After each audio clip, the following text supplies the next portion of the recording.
kaya demit ya, Tru. Heeh. Ning ngarepe kaya ngopo awak dhewe sebacut diwenehi Jaya Kawijayan Pak. Nglabui karo celeng gudiken iki.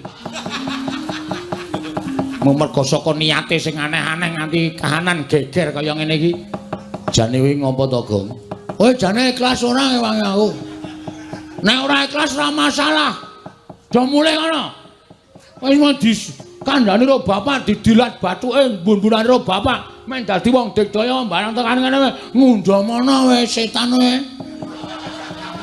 Ya ora kok jeneng aku ora ngundhamana ning sirmu ki ngapa jane kepengin bangun terus kowe sumpah barang nganti guru medun barang ki. Bapak wis ngendika to, jane sumpahku ki ora ana apa-apane. Wong aku mung ngomong apa anane. Ning mergo guru ki jane mung golek dak-dakane pasulayan karo bapak. Pekasan sumpahku kuwi dienggo dak-dakane pasulayan karo Bathara Guru supaya iso tekan kene. Ngerti to? Kowe iki jane ora mbelani aku, ning mbelani bapak. Ha iya. Ha iya. Perang. Lah kowe ngopo? Lho, lenggahan ngunjuk kopi. Nonton wong perang. Biasane kowe iki sing perang karo aku gareng iki cah ringkih kok. Wis didilat mbun-bunane. Garenge ora tedas apa-apa. Ya Reng, kowe iki ora kok mung ora tedas. Kowe mangan balungane ora tedas ya Reng ya. Sekarang untune wis entek kok ya. Maju. Siap gerak. Waduh. Ora tak siapke linmas ki. Ardo tuman ora. Wis dadi tak dadekke keamanan kok. Cangkemmu, lencangkemmu, kok cangkemmu. Lendang muka, gerak. Tegak gerak. Berhitung mulai. Tempe siji. Sate loro. Goblok kira tau baris ora. Wis ora sembrono, minggira. Nek pancen kowe mau perang kowe mundura. Tan tangane karo Petro. Heeh. Pasrah keselamatan ya, Mas. Iya, aja kuwatir, Dik. Heeh.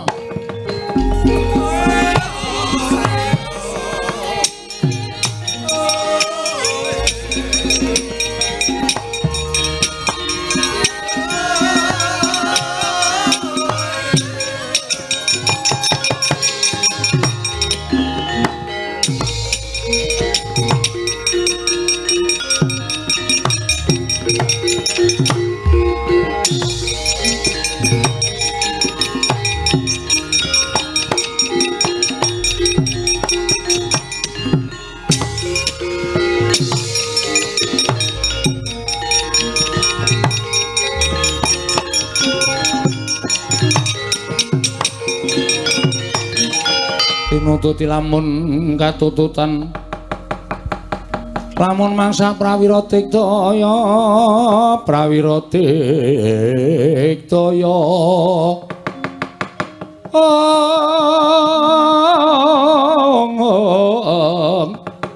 runanggana magawe gelarira wang-wang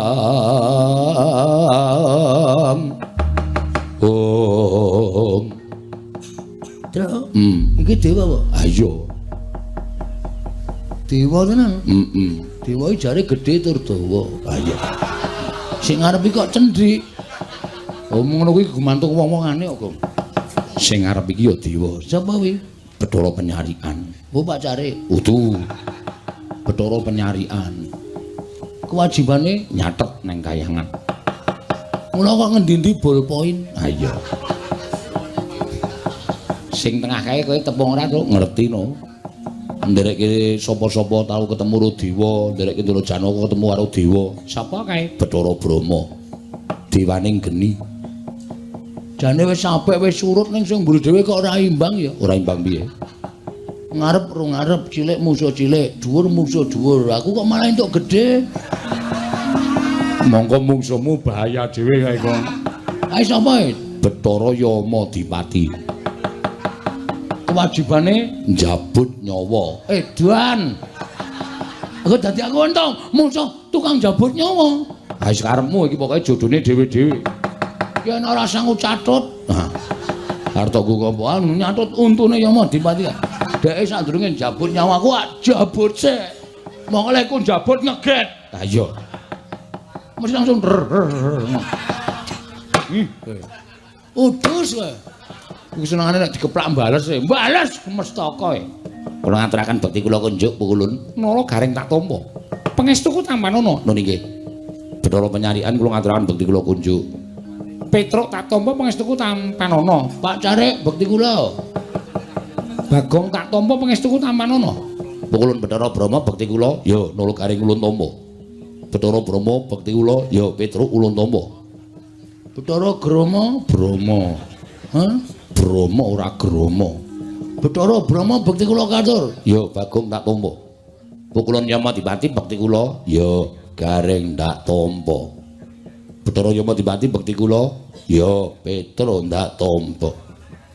Yamadipati bekti kula ya Bagong tak tampa.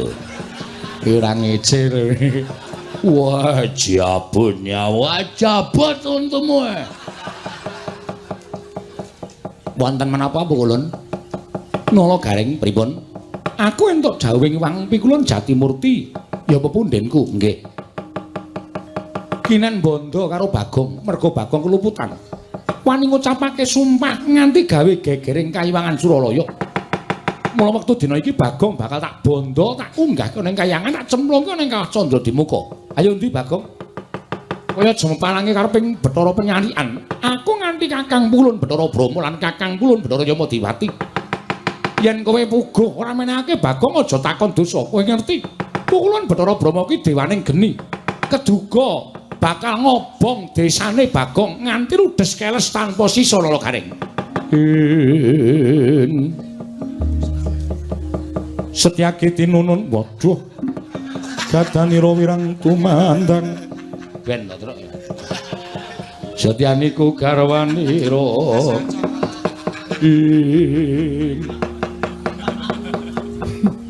ameng gareng kok suluke Setyaki ameng ketok gleleng ora Sri Baladewa Narpati iki ngopo iki ora rasa werna-werna to Gong nuwun sewu kula wis didhawuhi kalih Bapak Semar kinen mepalangi sapa kemawon sing ajeng gawe kapitunaning Bagong gawe cintrakaning adik kula Bagong ora mawas menapa menika dewa menapa menika wadi menapa menika wada tetep ajeng kula pepalangi lho kowe wani karo para dewa sing nawedeni apamu Bagong ora salah ora luput Bathara Guru tedhak ning Madyapada nglumputke Bagong mendika pawadan nggone sengit karo Semar. Iki asline ngono kuwi. Wah, mbok terus rek. Ayo ora. Terus saiki tak takon karo sampeyan.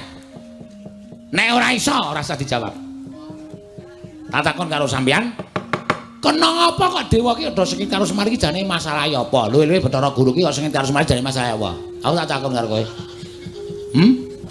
Aku tak takon karo kowe, masalahe apa kok sengit? Lho, kowe malah ora basa bareng karo aku. Lho, kamu arep gelut kok dadak basa. Ngendi ana wong gelut kok basa? Ketiban asta kula jengkelang kuwandanira. Antene ora serem. Ayo, arep muni piye kowe? Yen ngono kowe wani karo para dewa sing nawedeni apamu. Ora minggat suaraku tiban tangan kene marganing patimu. Leng, eling. Apa, Tru? Dodo medun. Oke siap, Reng, eling. Dodo mentuk. Panganan wae lah. Aku brutu ya. Iya, iya. Kene mergane matimu mang maju ladeni Bathara Penyalian.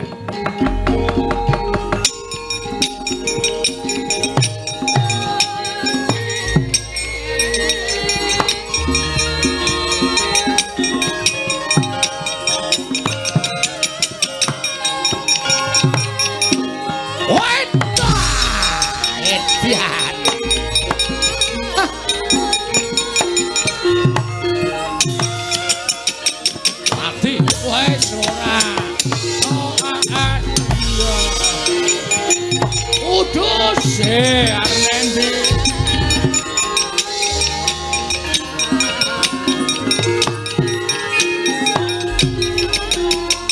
oh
Dodo medun. Oh iya, Ding.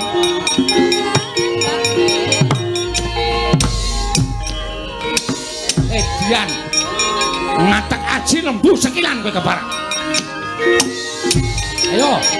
Pilih awakku.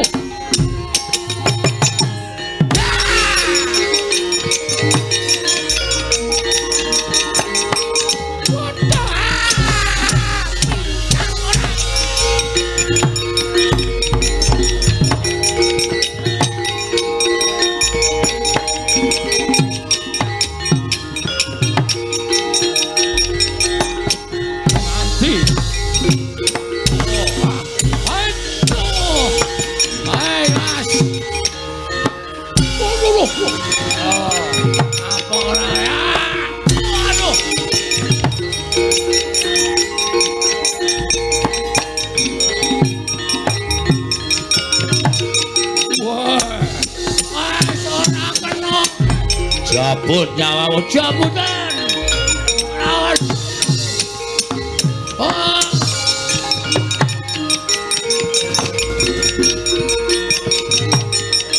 Wedan.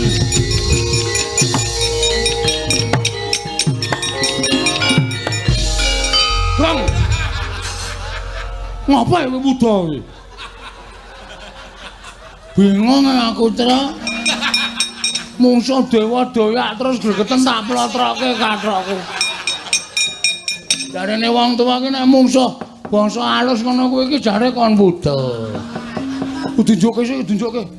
Kaya apik-apik oh. Kok kaya kutuk to, geng kutuk ndasmu. Man mangkel aku. Ben, nganu aku ora entuk kesempatan ngantem e. Ya mau dipati nganti giloro bakok. Wong edan. Wah, wis kathokan. Dewa kok ditontoni kaya ngono. Ayo. Kowe ora gelem lu tak boyo neng kayangan, jabut nyawamu sukmamu sing tak go. Gong, ora wis didilat bapak nang bun-bun to. Jajal nggo ngetes ampuh apa ora. Oh iya, Dik. Ayo jabutan nyawaku. Oh, lakon mati. Ayo tak slenggarake regane kene ku, Dra. Dra. Santai wae wis didilat bapak.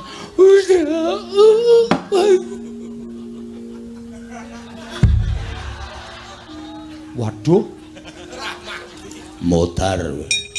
Hilang nyawamu. Gong, lho kok wangsulan? Pet-petan ndasku. Iso tangira? Iso. Lho. Iso omong. Iso nyawane papat e. Lho. Weh, ladara. Kowe jabut aku ora mati, tak jabut kedadung. Ayo.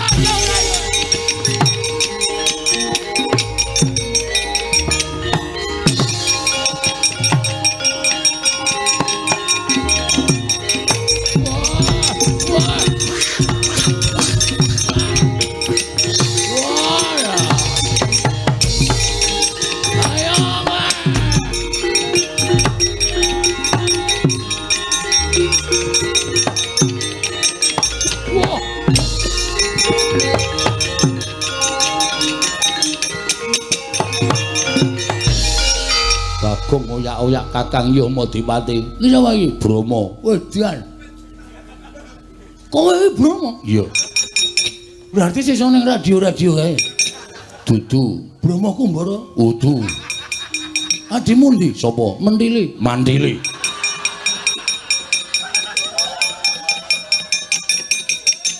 Aku dewa. Dewa apa ora minggat jabut nyawamu.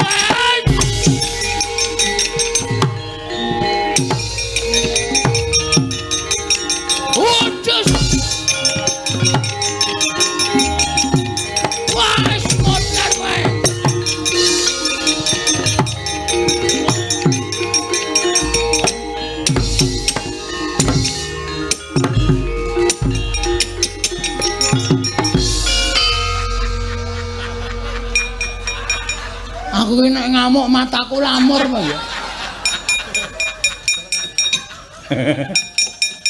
Petruk sing tok jabut. Sarae mendono. Ngawur ngene ora. Iya, cuman balekke nyawane.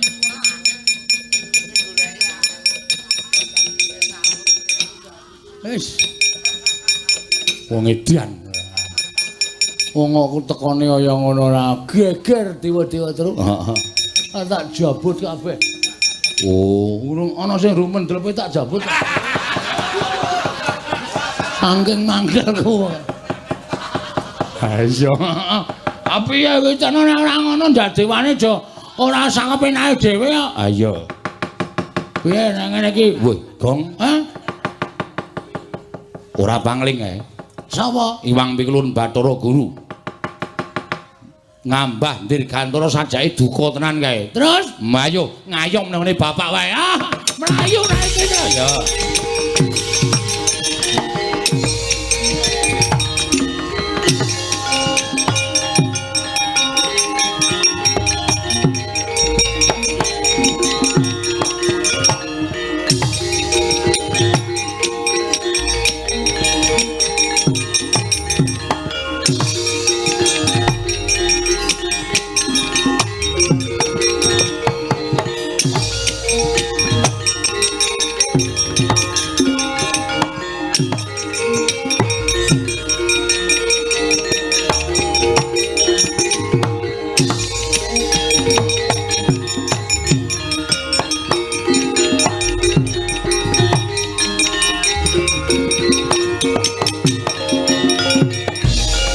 Marika den prayitna semuriris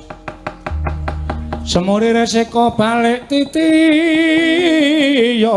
gandayane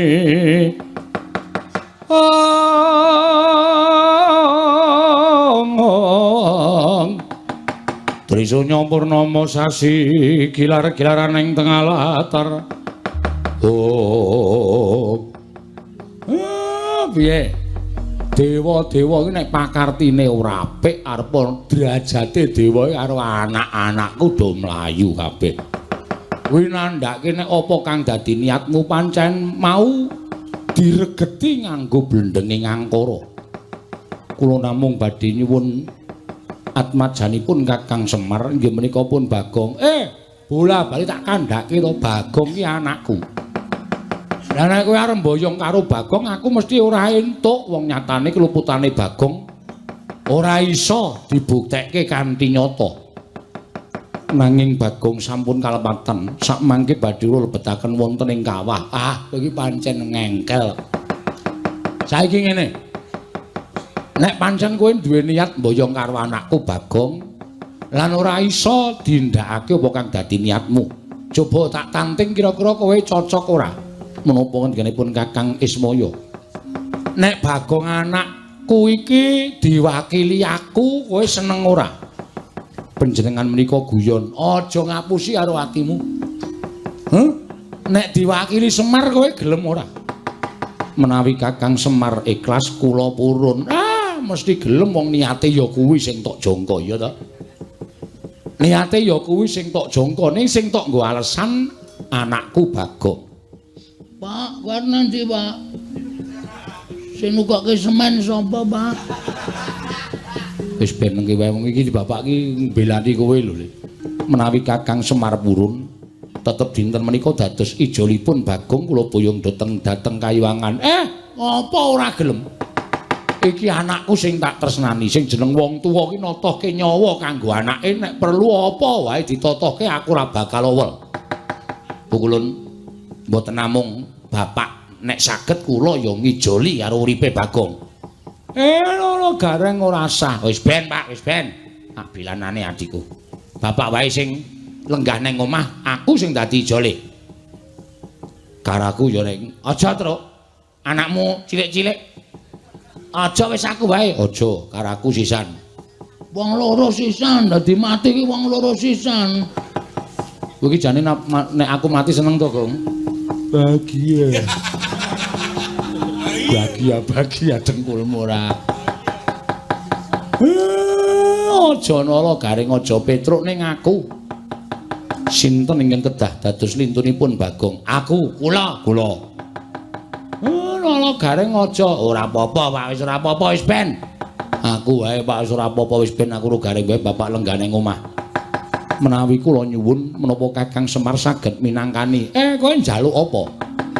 Ingkang dados lintunipun Bagong boten namung Kyai Semar Kakang Semar nanging klebet nala garing Petruk kedah kula boyong wonten ing Kayuwangan. Wong siji kok ijole telu iki piye? Kedah mekaten Kakang menika ingin dados panyuwun kula menawi boten nggih Bagong ingkang kula beto. Piye nala garing wis ora apa-apa Pak, wis ora apa-apa. Wis ben Bagong dhewe malah kesepian wis ben. Ora suwe-suwe mati gantung. Ora mungkin aku ngedol sawahmu sik to. Ya wis ide ngono lho. Nek kowe arep ning Kayangan iki dhewe wis ngerancang rencana selanjutnya jelas. Ora iki udu Bagong kok. Ya wis nek pancen niatmu kaya ngono aku manut. Wis aku nala garing karo Petruk sing munggah ning Kayangan. Menika saestu. Iya. Nggih, kula nderek pukulun. Nah ngaten kula aturi bidal sak menika sareng kan lampahipun ingkang rayi. Iya tak tutke aja kaya bocah cilik Bathara Gurayu.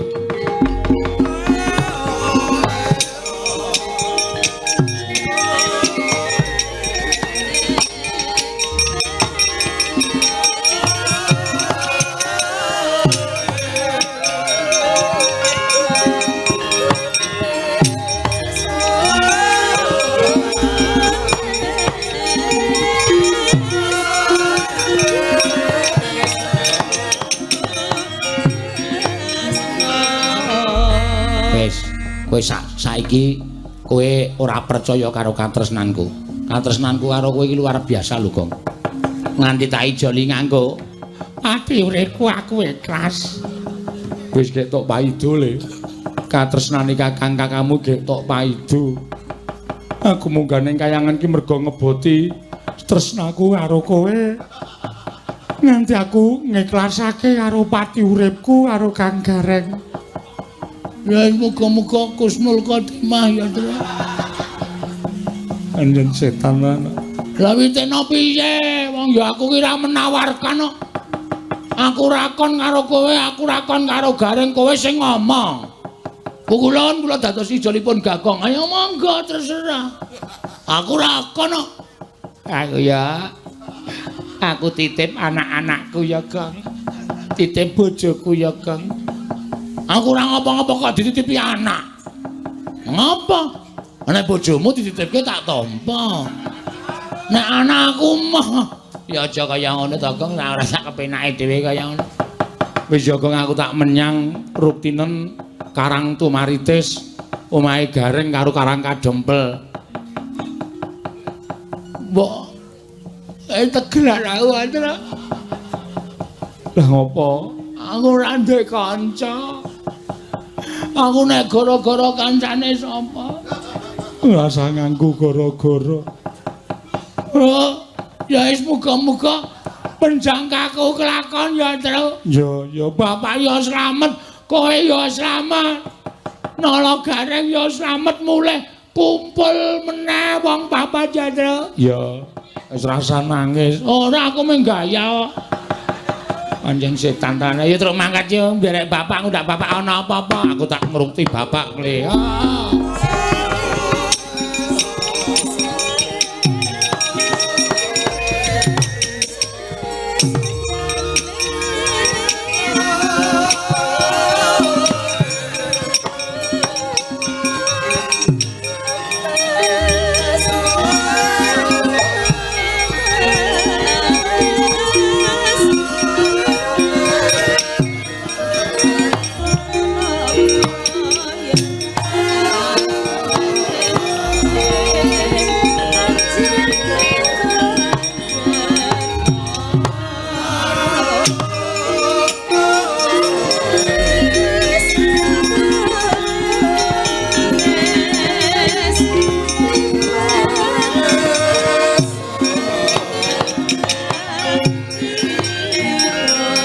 Palugon laguning lekas lukita linu teng Lukita linuting kidung kadung kadereng momong memangun manah rahayu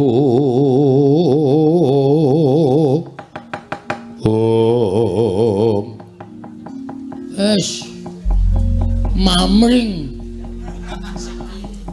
sepi iki monggo mengkari 3 dina aku janjeni karo masyarakat arep miwiti kerja bakti bangun desa gek Semar malah minggat Gareng ya melu Petro ya melu terus piye iki tak pikir-pikir ketoke Semar Gareng Petro mbelani aku ning jane nginggati aku nginggati masalahku wis kena aku rambut didaya sapa ya sedulurku sing iso bantu karo aku ki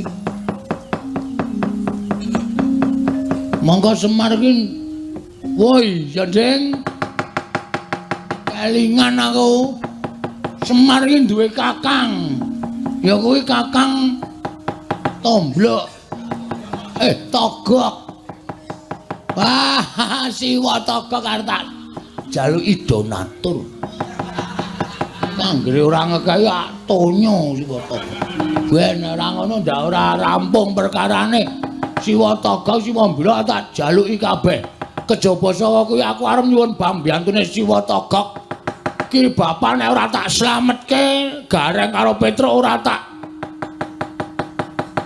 balekke nang alam donya iso kelangan wong tuwa kelangan sedulur lanang tenan aku wah Togok aku rawa wah aja kaget penggalemu ya wah siap-siapke kabeh bondo didelekke ndak tak colong wah aku teko tenan wah bektiku katur ya wah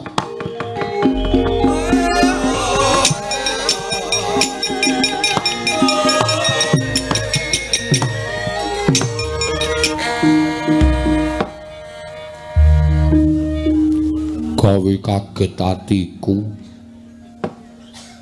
slamet tekamu lho pangestune Kang Togok slamet Kang aku ngaturke bektiku katur ya Kang ya tak tampa kok janur gunung kadingaren wong adat biasane kowe iki ora tau gelem sapa mrene pendak-pendak nderekke ratu gustine awake dhewe mesti aku dadak ngampiri lah kok ora kaya sak gedhagan iki kok kowe tekan ngomahku kuwi ngopo eneng ngopo lan wigatine apa mara kaki kowe matura karo aku Sarawita ora ana apa-apa kok Gek ya ming sepi tegese nang omah ki sepi nglangut mula terus aku dolan mrene ket mau esuk tekan sore kok ming delok TV terus ora ana kegiatan liyane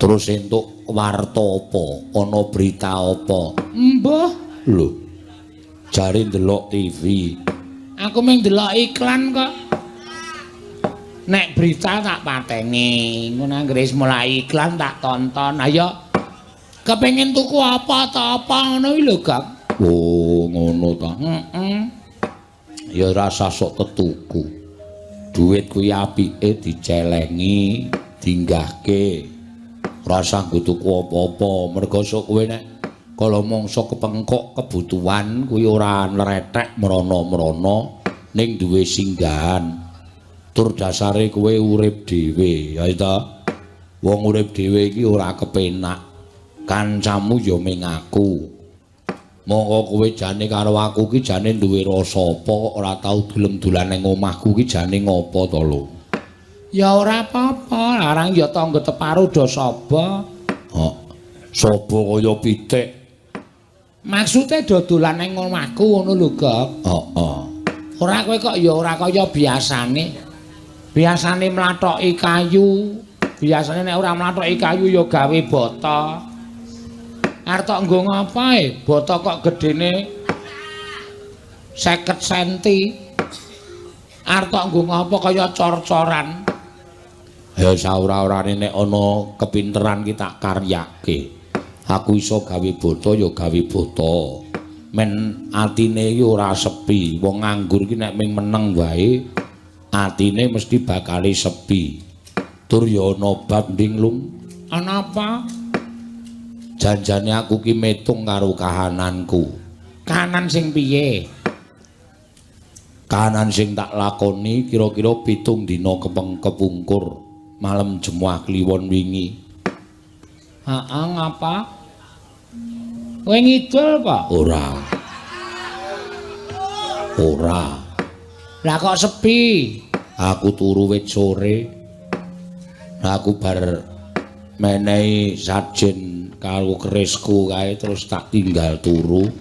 Pamrihku ya golek impen. Lah kok tekan tenan. Nalika tengah wengi meh lingsir aku ki ngimpi. Ngimpi apa? Kaget atiku. Ora kanthi kanyono-nyono kok. Omah kene iki kaya ketekan Nalindra. Nalindra Trata Sabrang. Udu. Sandangane sarwa apik, sandangane sarwa becik. Mongko nite kereta kencana jeluk ana ing omah kene terus mlebu terus sak pejagong karo aku ning tak tiling-tilingke paningalku tak mat-matke ratu mau dudu Ratu Sabrang. Lah sapa sing nganggo sandangan apik sing nganggo sandangan becik iki kok kaya ponakku dhewe. Ponakmu sapa? Anake Semar ya kuwi Bagong. Mongko Bagong iki sak jek jumlek ora tau saba mrene nek ketemu karo siwane ya aku ming neteli apa sing tak nggo. Aku nganggo jam ya dijaluk, aku nganggo gelang ya dijaluk, nganggo kalung kesehatan aku ya dijaluk. Pokoke ming dirampok karo sing jeneng Bagong. Lah kok ora kanthi kanyono-nyono kok bocah iki tekan kene. Terus lah ya jagongan karo aku sak uwen-uwen. Mongko blas to, anak Semar ki ora ana sing tekan kene. Mongko jane Semar ki adikku lho. Lah iya, ya kondange ngono. Heeh. Ning kok ora ana sing tilik karo Pak Dene, ora ana sing ngaruhke karo Pak Dene. Lah kok aku nganti ngimpi kaya ngono kuwi werdine apa ya, Lung? Kuwi janjane ming tom-tomen. Kowe iki ming kangen karo anak-anak ini Semar. Ya arep kowe karo aku ki mapan ning Tlatah Sabrang. Ning dipestheke utawa ditakdirke dikodratke nek Semar kuwi dadi adimu. Lah iya. Nek le pisah wis pirang-pirang abad. Wis suwe banget. Arep kaya ngono ning sambunging sedulur ki ora bakal iso pisah, Gop. Iya. Ning kok sing tak kangeni Semar kok sing teko anake. Lah kowe apa lali? Jaman kowe njaluk kanca urip ning alam padang kowe diparingi aku. Semar njaluk kanca duk nalika urip ana ing jagat diparingi Bagong. Heeh. Dadi derajate Semar karo kowe iki padha, derajate Bagong karo Bilung kuwi padha. Oh, mula nek kowe kangen karo Semar sing teko Bagong kuwi padha wae. Padha karo nek Semar kangen karo kowe sing teko aku kuwi ya sama dulu. Sama saja. Sama saja. Ngono lho maksude. Heeh. Ning apa ya bakal tekan kene tenan yo cahidan kae. Wis rasa tok arep-arep malah entek-entekan kowe. Engko bifete dijaluk, korsine diusung, wong kae iki wong nekat ora jamak-jamak. Ning aku kok duwe pandakwa lho. Pandakwa piye? Dina iki kok ngarepan kuwi jagone do tarung. Lah karang do nyoba e. Oh. Brenjake do ganter-ganter. Suarane wit esuk mau ora leren-leren. Nek kowe sing teko ora mungkin mesti ki eneng wong sing arep tekan kene. Ya muga-muga bener wae, Gok.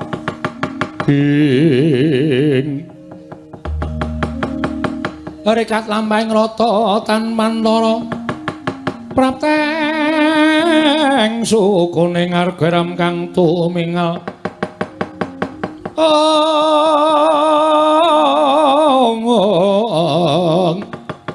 Iram kang tumingal dendeng saengga praja.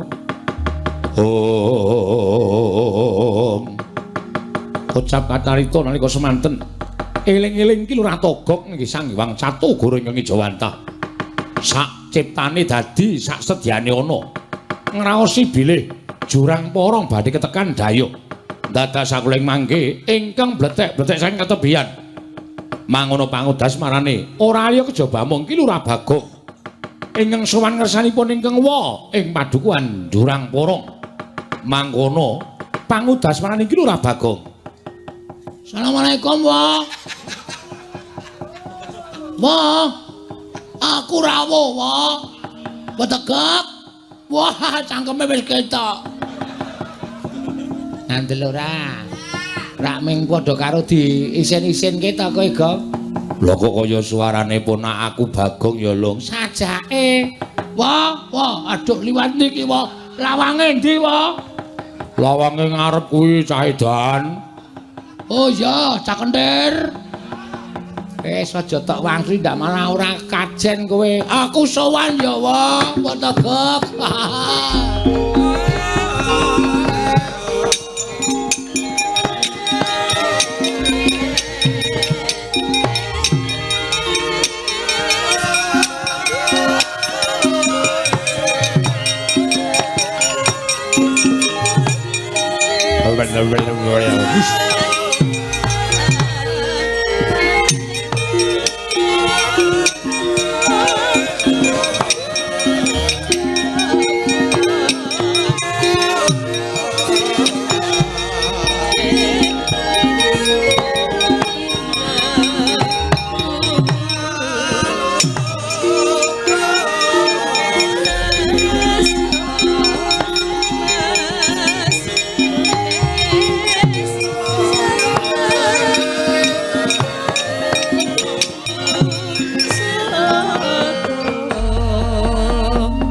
Togok yen malegak-legok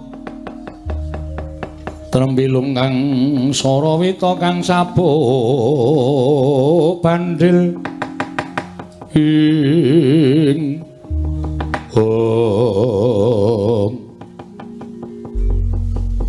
teko-teko kok lambene wong tuwa diewer-ewer. Slamet, Gong. Mengestune siwa.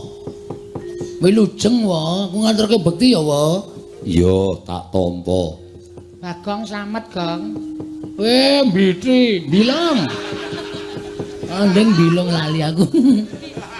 Slamet, Wa, bilung. Diku katur ya, Wa.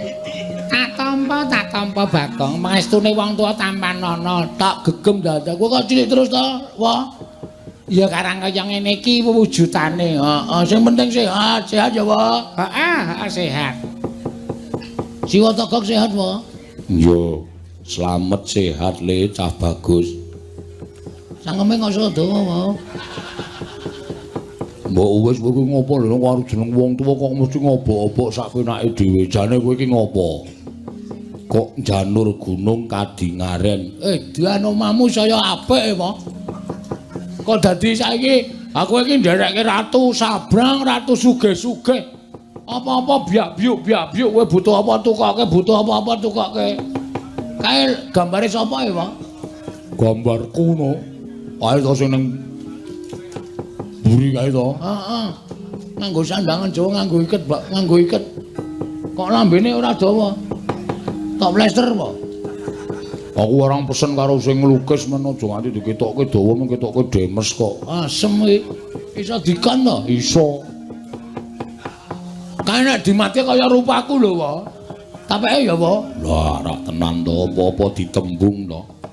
Gawanen arep tok gawa arep tok nggo majang ning omahmu apa? Heeh. Apa wis ditembok? Urung. Sandalke kandang kebo. Asem ya. Aku iki nang kono iki padake abdine Ratu Gong Binathara wis gambare tendelke kandang kebo. Ngopo? Ana apa? Ngene, Wa. Aku arep matur. Matur apa? Kurang-kurang bejane sisil sembire. Sisip sembire kowe kelangan adi, Wa.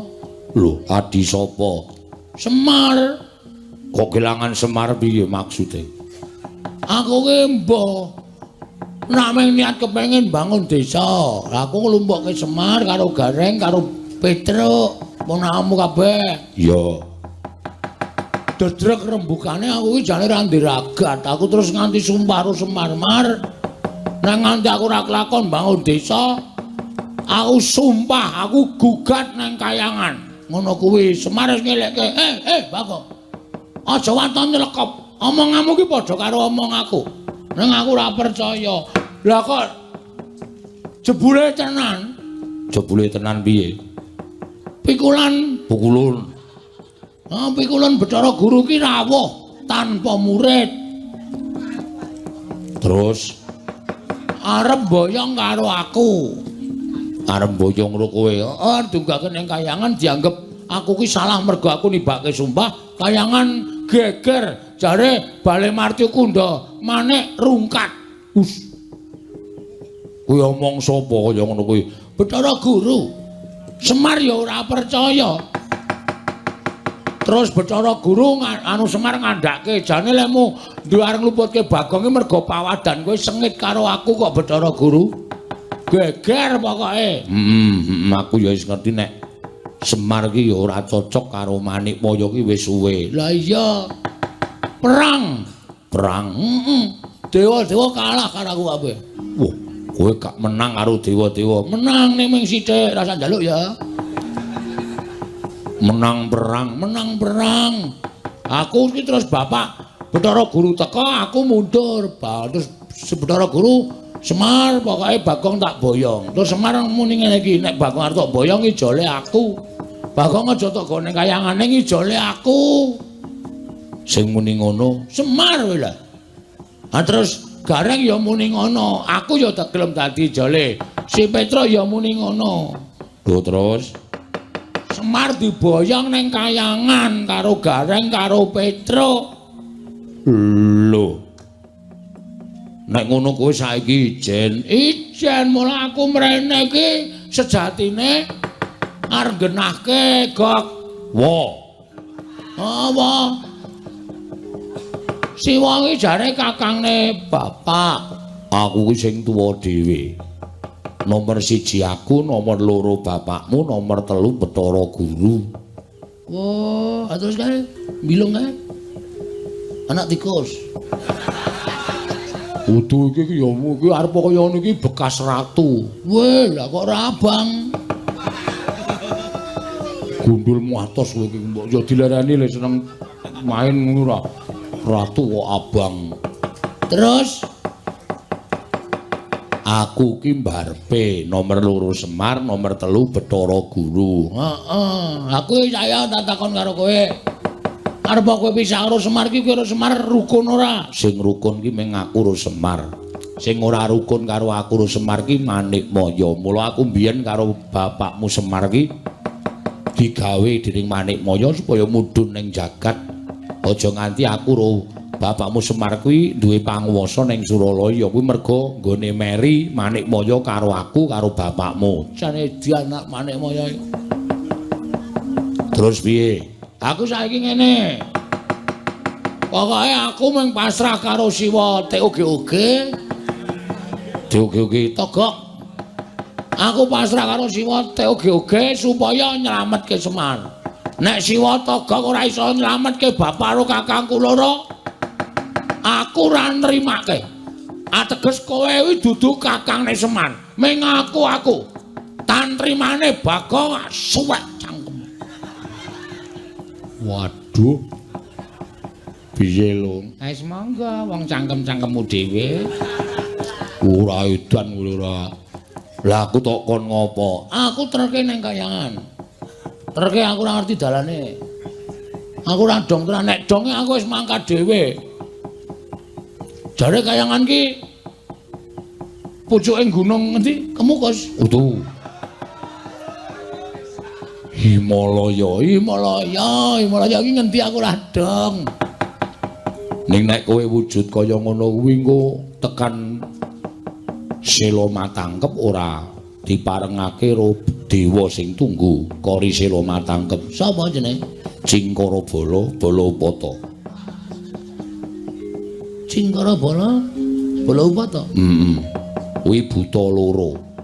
Loro-lorone nggawa gada. Nek kowe ora dikeparengake munggah ning kayangan kowe lagi mlebu ana ing kori sira matangkep dituthuk gada sirahmu kowe pecah mati. Waduh. Pakayangan ki gawat kok ana bodyguard-e wae. Sapa cingkara bola-bola apa to? Terus kowe salin wujud dadi wong sing gampang mlebu metu kayangan. Sapa we? Sing gampang mlebu metu kayangan kuwi ming bendaramu Janaka. Terus kowe tak dandani dadi Raden Janaka gelem ora? Asik. Wah iki aku kan gleleng tenan iki. Janaka iki bagus ora jamak-jamak. Pokoke aku ngono nang dalan di bajul wong itu, aku kan mampir sik lho. Aja Janaka iki jual mahal. Lah ora tak jual murah pokoke. Pancen kowe iki ngeyel kok gelem to? Gelem. Kowe engko tak duduhi dalane mlebu. Nek arep ngamuk-ngamuk ning kayangan nyelametno bapakmu karo kakangmu sakarone ning aja nyampurke aku. Terus kowe dicampur apa? Maksudnya aku aja nganti tok gathuk-gathuke aku mung nulungi karo kowe nduduhke dalane. Siap. Piye iki lek dandan piye? Ning aku bagus to iki? Bagus. Kaya ndoro Janaka to? Ning aja pisan-pisan ketemu karo Raden Janaka iso dipecah sirahmu. Mergo kowe madani Raden Janaka. Waduh cilaka iki. Kudu sesingitan iki. Oh iya. Terus carane piye? Wis kowe saiki ngadeg jejeg. Tangane ning dodo. Mripate merem. Merem kabeh, ora merem siji. Engko arep tok-tok. Ora. Aku sale curiga karo kowe, Gok. Gok meneh ora. Siwa? Ha. Ora omong. Ngambet-ambekan. Tak suwunke karo sing gawe kostum menengo. Ora wangsulan to. Tak suwunke karo sing gawe urip kowe tak cipta dadi Raden Janaka muga-muga ketampa panjaluke Togog Yoga. Siap. Wis ngambet-ambekan. Wis ngono ya tata-tata aku tak ngrapal mantram sakti. Nek wis tak rapal tak suwun karo sing gawe urip supaya kowe iso malik Raden Janaka.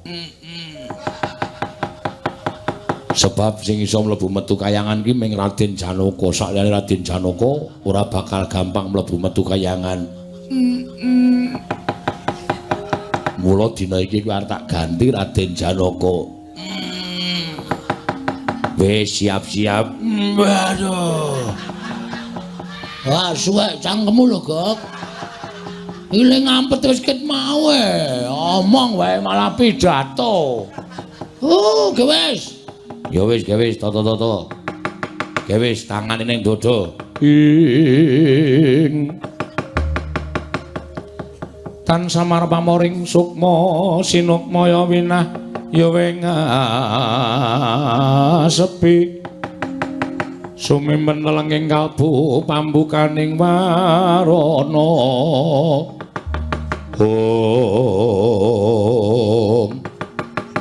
eling-eling nadyan wujuding Panakawan parandiri Dewa Ngejawantah mila sak ciptane dadi sak sedyane ana katarima panyuning Kelurah Catugara ilang wujuding Kelurah Bagong nenggih panenging Pandhawa Satra ing Madukara Raden Janaka.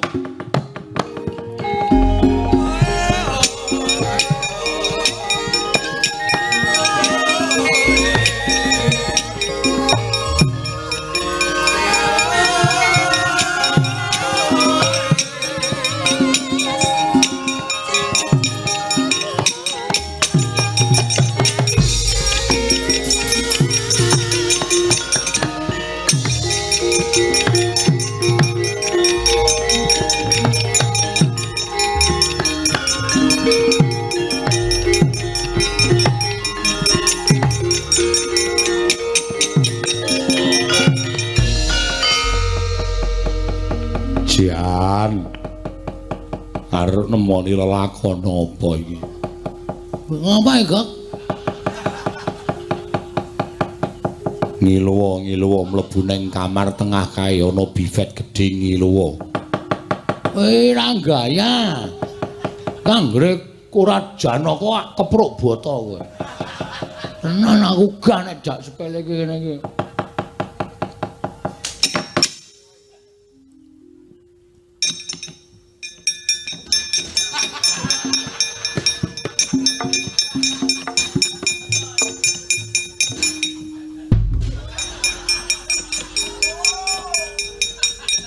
Le mlaku kok njur halus. Tekan.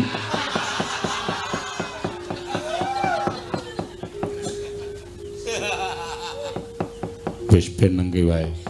Ngopo? Aku ngaturake kenging panuwun. Ingkang tanpa pepindhan Toga. Padha-padha. Aku tuturna dalan sing anjuk marang kayangan Toga. Malah njijiki. Wis ben mengke wae lho. Ayo melu aku tak mlaku kowe ngetutke aku. Iya, Tuk. Raden Janaka nedya tindak maring kayangan. Lamun Cinendra kaya Sekar Puspawarna. Rasa nggo gendeng. Aneh ora. Nganggo gendeng Puspawarna barang apa? Raden Janaka tedak dateng kayangan Suralaya mawi gending lewung. Wes jan malah ora karu-karuan. Dadi lewung atiku. Gong, Bagong. Ora ngono kuwi Raden Janaka kuwi ora sembrono, ora lucu. Sing tuwajo. Iya, Teguh. Murayu dibudalake bebarengan padha numpak bis malam. Wis gek menyanggok malah kowe ngrungokke omongane Raden Janaka Petuk kuwi malah dadi mumet siraku. Yo melu aku. Ayo engko tak duduke dalane anjuk ning kayangan. Iya, pancen mengkono. Ayo dibudalake. Togok ayo mangkat saiki. Togok ayo mangkat saiki. Ya ayo, ya gek mangkat. Ana togong. Ora budal. Yo mangkat yo. Ayo Togok budal dina iki Togok.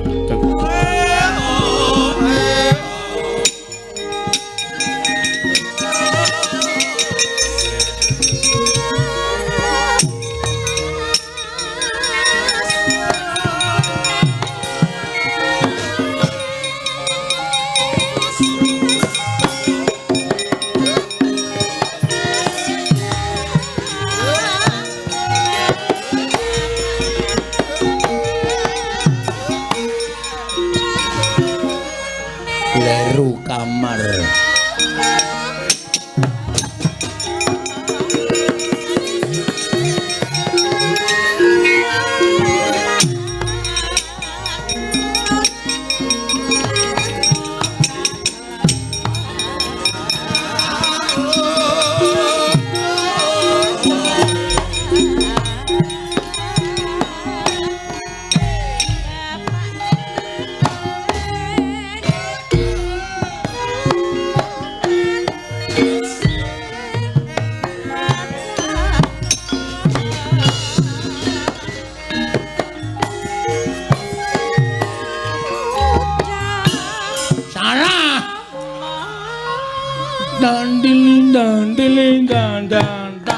Kenangan sutung, kenangan sutung, dandiling,